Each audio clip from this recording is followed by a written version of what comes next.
வணக்கம். Welcome to வேலஸ்ட்ரோ. எல்லாம் வல்ல முருகப்பெருமானின் திருவருளாலும் என்னுடைய குருநாதரான மகரிஷி மந்த்ராஸ்லம் ஐயாவின் ஆசையுடனும் நம்ம கம்மிங் 21 பொள்ளாச்சியில் அவைலபிளுங்க. லாஸ்ட் வீக் நான் சாட்டர்டே பார்த்து கொடுத்தேன். இந்த சாட்டர்டே எனக்கு ஒரு ப்ரோக்ராம் இருக்குது. ஸோ 21 நான் அவைலபிள். உங்களோட அப்பாயின்மெண்ட் புக் பண்ணிட்டீங்க அப்படின்னு சொன்னால் நான் உங்களுக்கு லொக்கேஷன் சென்ட் பண்ணிடுவேனுங்க. சரிங்களா? நம்ம பாரம்பரிய முறையில் தான் பார்த்து கொடுத்துட்ருக்கோங்க.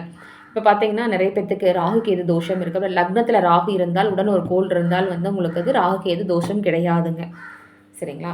இப்போ எங்களவே எடுத்துட்டிங்கன்னா என்னோடய ஜாதகத்தில் ராகு கேது இருக்குது, ஹஸ்பண்ட் ஜாதகத்தில் ராகு கேது இல்லை. சரிங்களா? நிறைய இந்த மாதிரிலாம் மேட்ச் ஆகுது, நல்லா இருக்காங்கங்க. சரிங்களா? இது எல்லாம் ராகு கேது தோஷம் அப்படிங்கிறது கிடையாதுங்க. ராகு கேதுக்குள்ளே கிரகங்கள் அடங்கியிருந்தால் அது ராகு கேது யோகமாக மாறிடுங்க. சரிங்களா? ராகுக்கு கூட உடன் லக்னத்தில் ராகு இருந்தால் உடன் ஒரு கோள் இருந்தால் அது தோஷம் கிடையாது. சரிங்களா?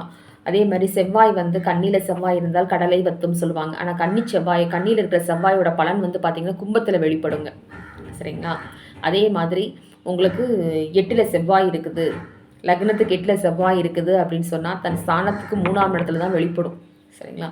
அப்போ என்ன பண்ணும், மகரத்தில் வெளிப்படும். விருச்சிகத்தோடது பார்த்திங்கன்னா மகரத்தில் வெளிப்படும். மிதுனத்தில் செவ்வாய் இருக்குது அப்படின்னா உங்களுக்கு மகரத்தில் வெளிப்படும். மகரத்தில் உச்ச செவ்வாய், அது மகரத்தில் உச்சமாகக்கூடியது. சரிங்களா? அதனால் செவ்வாய் அங்கே இருக்குது இங்கே இருக்குங்கிறதுலாம் பயந்துக்கவே வேண்டியது இல்லைங்க. நீங்கள் செவ்வாய் எனக்கு தோஷம் இருக்குது அப்படிங்கிறதுலாம் ரொம்பவே பயந்துக்கக்கூடாது. சரிங்களா? அதே மாதிரி பார்த்தீங்கன்னா திருமண பொருத்தமுமே 18 பொருத்தமும் நான் எழுதி கொடுத்துருவேங்க. பாரம்பரிய முறையில் தான் நான் பார்த்து கொடுப்பேனுங்க. அதே மாதிரி வாஸ்து ப்ராப்ளம், என்ன வாஸ்து ப்ராப்ளம் இருந்தாலும் அதற்கு நம்ம ஈஸியான ரெமெடிஸ் சொல்லிகிட்ருக்கோங்க. அதுவும் நம்ம செஞ்சு கொடுத்துட்டு தான் இருக்குங்க. வாஸ்துவும் பார்த்து கொடுத்துட்டு தான் இருக்கிறோம். தேவைப்படுறவங்க காண்டாக்ட் பண்ணுங்கள். உங்களுக்கு திருமண தடையா, அதே மாதிரி உங்களுக்கு என்ன எப்போ லைஃப் பார்ட்னர் அமைவாங்க, எந்த டேட்டில் உங்களுக்கு திருமணம் நடக்கும், வேலை கிடைக்குமா, கவர்மெண்ட் ஜாப் கிடைக்குமா, தொழில் அமையுமா, அதே மாதிரி குழந்தைகள் படிப்பு வேணுமா, எந்த ஒரு பிரச்சனையாக இருந்தால் கடன் பிரச்சனை தீரணுமா, நீங்கள் கம்பெனி வைக்கணுமா, என்ன ஒரு பிரச்சனையாக இருந்தாலும் சரி அத்தனைக்கும் ரெமடிஸ் நம்ம சொல்லிகிட்ருக்குறோம். பலனும் சொல்லி உங்களுக்கு பரிகாரமும் சொல்லிகிட்ருக்குறோம், பதிகங்களும் சொல்லிகிட்ருக்குறோம். உங்களுக்கு வித்தின் 6 மந்த்ஸில் பார்த்தீங்கன்னா உங்களுக்கு 3 to 6 மந்த்ஸில் ரெமடிஸ் கொஞ்சம் கொஞ்சமாக தெரிய ஆரம்பிச்சிருங்க. நீங்கள் என்னோடய பேஜஸ் ஃபாலோ பண்ணிக்கோங்க.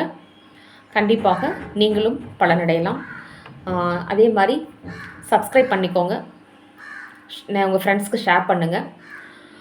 திருமண பொருத்தத்துக்கு நேரில் வர முடியல அப்படின்னு சொன்னால் உங்களுக்கு பார்த்தீங்கன்னா நீங்கள் எனக்கு வாட்ஸ்அப்பில் சென்ட் பண்ணால் கூட நான் உங்களுக்கு பார்த்து சொல்லிடுவேனுங்க. 18 பொருத்தத்தையும் எழுதியே கொடுத்துருவேன் நான். சரிங்களா? அப்படி தான் நான் இப்போ பாரம்பரிய முறையில் தான் ஜாதகமும் பார்த்துட்ருக்கேன். அதே மாதிரி திருமண பொருத்தமும் பாரம்பரிய முறையில் தான் பார்த்து கொடுத்துட்ருக்குறேனுங்க. கிழமையை வச்சே நம்ம ஆஃபீஸில் ஒருத்தரோட ஜாதகத்தை சொல்லிடலாங்க. பிறந்த கிழமையை வச்சு நம்ம சொல்லிடுவோங்க. சரிங்களா? இதெல்லாம் பாரம்பரிய முறையில் நம்ம பார்த்து கொடுத்துட்ருக்குறோம். தேவைப்படுறவங்க காண்டாக்ட் பண்ணுங்கள். என்னோடய நம்பரை நான் பின் பண்ணுறேன். நன்றி, வணக்கம்.